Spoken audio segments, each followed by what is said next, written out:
Chapter 37. Loneliness. BB suddenly awoke with an ear-splitting scream. His eyes snapped wide open, darting around in frantic terror. His mind was racing and foggy. His breath came in ragged and terrified gasps, and his lungs burned as more screams and wails that he was unable to suppress echoed through the pitch-dark room. He was scared. No, he was absolutely terrified. He was covered in a thick layer of cold sweat. His stomach churned and twisted with revulsion at the bitter and rancid tastes in his mouth, and he had no idea what was going on or where he was. But more than that, he was alone. He screamed out again, some instinct in him driving him to call out for help, hoping that someone, something, anything would come and be with him. His hooves curled up close to his chest, and he tried to make himself look as small as possible, weeping hysterically. He wasn't sure how long he was like that before a nearby door suddenly slammed open, and a blindingly bright light flooded the room. He squinted as it pierced his retinas, then scrambled back when he saw a tall shadow rapidly approaching him from that light. He screamed again and tried to back away, but his spine hit a wall, which only drove his fear to new heights. He could barely see through the tears that were pouring freely out of his eyes, but he was able to make out the shadow reaching for him. He cried and cowered away from it, screwing his eyes shut. He felt something, a hand, wrap itself under his belly and start to lift him. He shrieked in a panic, desperately trying to get away. But when he felt how warm the hand was, instinct took over. He latched onto the arm it was attached to for all he was worth, clinging to it like a lifeline. The arm lifted him up, and soon he was being held tightly against the warm skin of someone's bare chest. The hand that had lifted him up held him in place, while another one came and began to gently pat the back of his head. BB could hear soothing sounds and words being whispered into his ear, and the world slowly rocked back and forth in a gentle, comforting motion. Slowly, ever so slowly, his fear and terror began to subside, and his mind came back to him. Unbounded relief began to flood his system as he realized what had happened. It was just a nightmare, he thought to himself in relief before tightening his hold on Eventide and weeping into his chest. Just another nightmare. All the while, Eventide just held on to him, rocking him back and forth and whispering to him. It's okay, B. It's all gonna be okay. I'm here. I'm right here. You're okay. You're all right.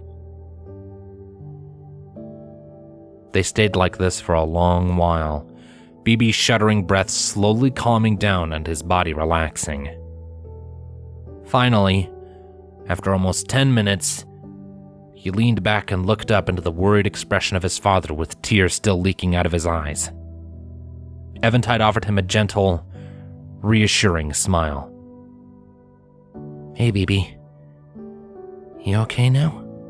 He asked, his voice still hushed and gentle. BB sniffled and nodded, opting to not speak for now. His throat felt absolutely raw from all of his screaming. Nightmares again? BB hesitated when he heard that, and his face fell with shame.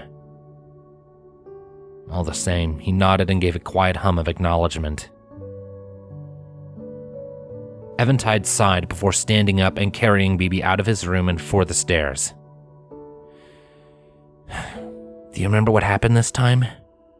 He asked as he ascended for the first floor of the home. BB shook his head. He could never remember his nightmares, as they had discovered some time ago. He'd been having them for as long as he could remember, but never once was he able to recall anything that happened in them. Just vague feelings and distant sensations. Whatever he was dreaming of must have been pretty horrific, though, considering how he reacted every time he awoke from one. At least now he was actually able to stay awake after one of them to talk about it. The two fell quiet as they passed through the living room. BB glanced over towards one of the windows and saw that it was still dark outside. Frowning, he gently poked Eventide on the chest with a hoof to get his attention. Dad? What time is it? He asked quietly, his voice hoarse. Eventide paused to glance at a clock. BB's frown deepened when Eventide visibly winced, and the air around him shimmered with disappointment and exasperation. Early, was his simple response before continuing on his way. BB wilted and nuzzled into Eventide's chest in an apology. He started chittering quietly when he felt Eventide squeeze him just a little closer. I'm sorry I woke you up. Don't be sorry, B. You needed me, I came. It's simple as that. Eventide rebuffed before stepping into the dining room. He flicked on the overhead lights, then set BB down on the surface of the dining table. Okay. Sit down, get comfy. Gonna make us both some hot chocolate, okay? Hot chocolate? BB tilted his head in confusion, watching as Eventide walked across the room for the counter. Hot chocolate? Why not go back to bed? He questioned before a loud yawn slipped out of him. I'm still sleepy, and hot chocolate doesn't feed me. I know. And you can go back to bed if you want, Eventide replied, pausing by the counter. He turned to look at BB, his face the definition of worry. But I just want to make sure you'll be all right. You haven't had one of your nightmares in a few months, and, well... He sagged and looked down. The air around him grew dense with worry and undertones of dread. You reacted pretty violently this time. I'm worried, that's all. He then reached up and opened up a cabinet to reach for the cocoa mix. And I know hot chocolate doesn't feed you, but... it still tastes good, right? He closed the cabinet and gave BB a sideways smile. And I know you like it all the same.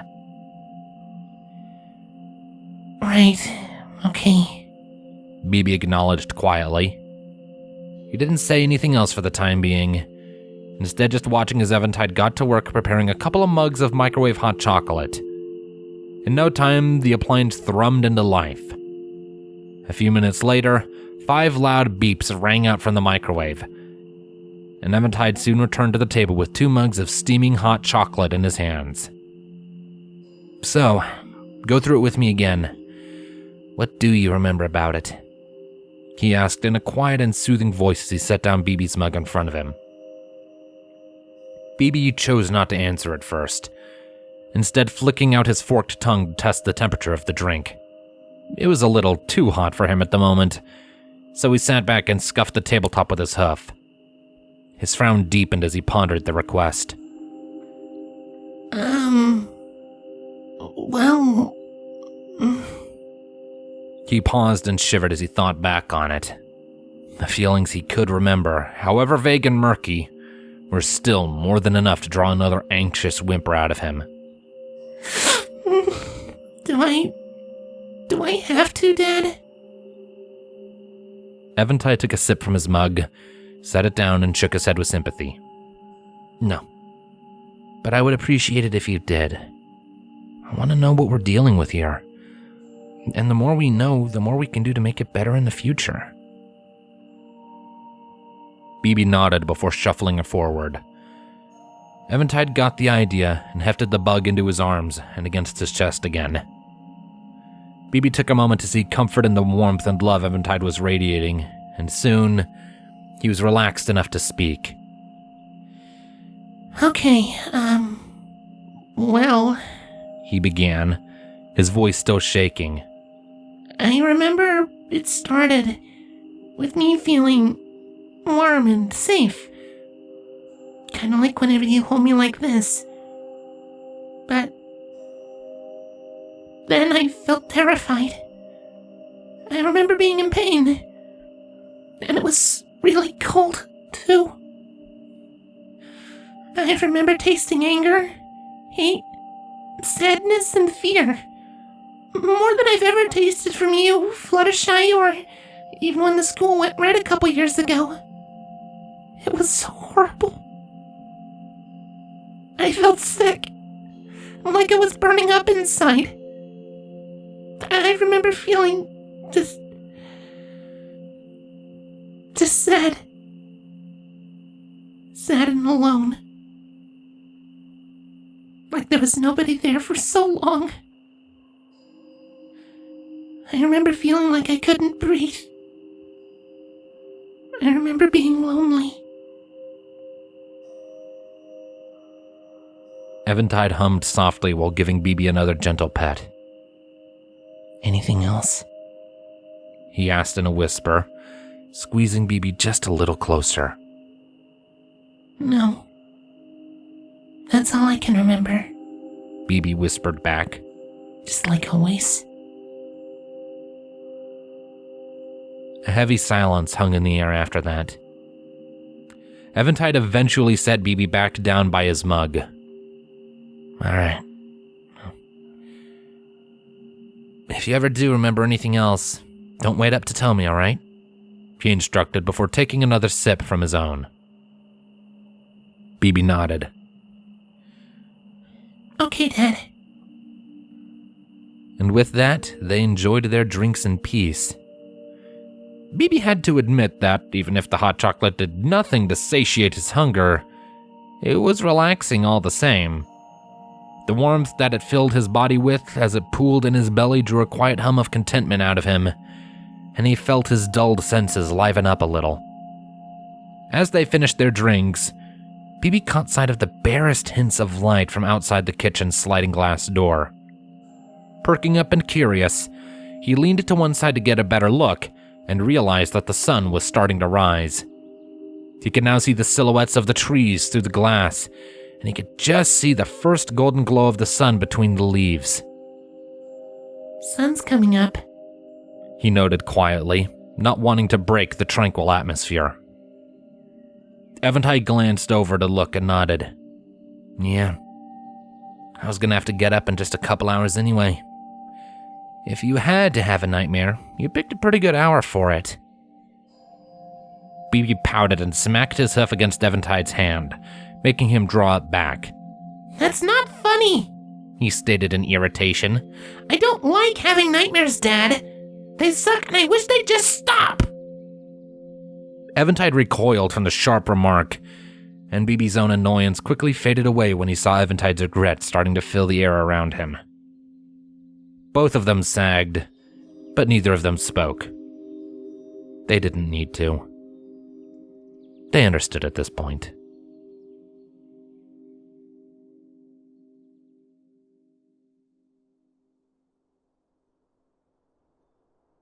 Okay, Bibi, I gotta get to work, Eventide called out as he made his way for the front door of the house, his hair still damp from the shower and his shirt still not tucked into his shorts. He passed by the bug in question, who was currently using the backrest of the couch as a perch to keep a watch over the room. Bibi had to resist the urge to sigh in disappointment at the news. This was always the worst part of his day, every time. Eventide would be gone for somewhere between 6 and 10 hours, and in that time, Bibi would be all alone, save for Buddha. Even now, he could feel that creeping feeling of loneliness and isolation building up in the back of his head, despite his own stubborn insistence that he had no reason to feel that way. Thankfully, Eventide wasn't gone just yet, and his voice cut through the air and Bibi's concerns. You know the deal, right? He called over as he made a few final adjustments to his dark green shirt. He glanced over at Bibi inquisitively. Yeah, Dad, I know, Bibi replied, his wings buzzing into life and taking him into the air. He began to recite the rules as he floated closer to his father. Don't answer the door for anybody I don't know, and if someone comes in the house who isn't supposed to, I'm supposed to turn into a border collie and help Buddha scare them off. Right. And? Bibi couldn't help but roll his eyes in exasperation. And don't go outside except to let Buddha use the little girl's room, he repeated blandly before increasing his pace. I know, Dad. You make me repeat this every time you leave home. I'll remember, don't worry. Eventide just grinned in amusement before reaching out and tugging BB into a hug with his arm. But I'm your dad. Worried about you is my default state, he rebuked while giving BB a squeeze. BB tried to act indignant, but he found he couldn't. He wound up cuddling deep in Eventide's hug, chittering quietly and savoring the contact while he still could. I guess so. The two were quiet for several moments, basking in their shared warmth while BB soaked up some of the familial love that hung in the air around them. The dull ache of hunger in his belly faded away, at least somewhat, and he smiled a little wider. Sadly, their embrace could not last forever. Eventide lightly nudged BB away, the little guy taking back to the air and hovering so he was at eye level. Eventide smiled at him a little more gently, and BB frowned. There was no mistaking the small amounts of worry and concern that were flickering in the otherwise pristine aura of love. Why is Dad worried about me? Is he still worried about my nightmares? BB thought. Eventide didn't reveal anything specific for the time being. Instead, he opened the door and put one foot outside. Okay, I gotta go or I'm gonna be late. Be nice to Buddha, and I'll see you later, BB. I love you. Bye. I love you too, Dad. BB called after him before the door clicked shut, plunging the house into silence. BB hovered there for almost a minute, listening to Eventide's footfalls fade into silence, and then the distant and muffled sound of his car driving into the distance. Then, that too gave way to silence. BB let himself drift back down to the floor, and he landed with a heavy sigh. He could hear Buddha slowly walking into the room, and he turned to look at her. The aura around her was a mix of several shades of blue, an indication that she was just as sad and upset that Eventide was gone as he was. BB made his way over to her, and the two brushed up against each other as they passed, a little physical affection to ease their mutual dismay for their situation. Time slowly began to pass, and BB soon found himself settling down on the couch in the hopes of maybe taking a nap. He had read through all of his books, and he wasn't exactly in the mood for TV. He was still tired from his early awakening after all, and a few extra winks couldn't hurt. But as he closed his eyes and relaxed his body, his mind had other ideas. His muzzle scrunched up as the sensations from his nightmare came rushing back into his mind all at once.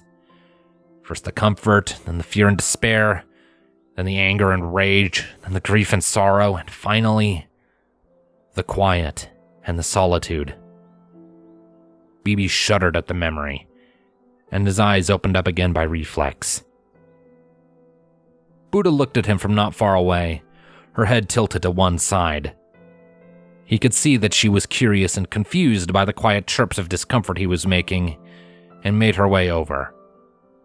As she drew near, BB lifted his head and reached out a hoof to pet her on the head. I'm okay, he told her quietly. Just remembering a bad dream, that's all. Whether or not Buddha was reassured by his tone was unclear. All the same, she shoved her snout up against BB and gave his face a few gentle licks. He chuckled quietly from the display of affection and sat up.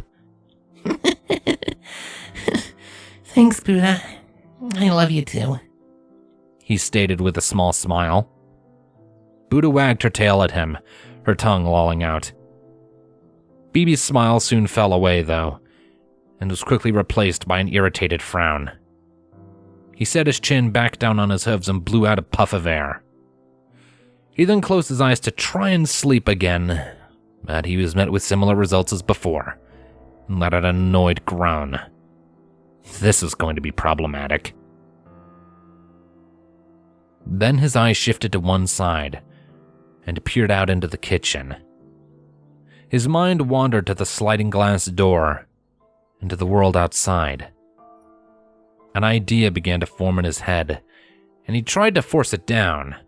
It was a bad idea, and it would be going directly against the instructions that Eventide had drilled into him since day one. But it was just so tempting.